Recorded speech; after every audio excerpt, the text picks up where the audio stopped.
slope-intercept form for writing equation of a line. When a line is having this type of,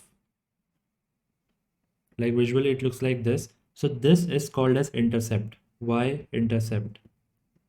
Okay, and that is symbolically equal to c. So we write y is equal to mx plus c, where m is obtained using tan theta. Okay, tan theta is the gradient of a line. So y is equal to mx plus c is slope-intercept form. Another form for line is a two-point form.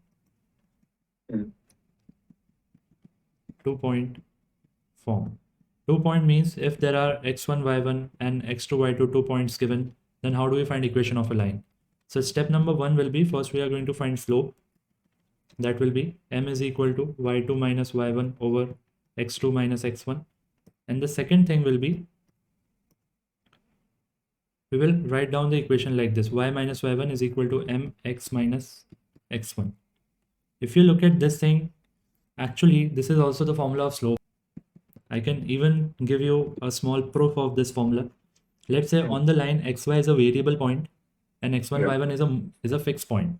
It has a fixed value like 1 comma 2 2 comma 3 like that, and xy is a variable point which can move anywhere on the line. So if I want to write down the value of slope for this case, I can write m is equal to y minus y1 over x minus x1.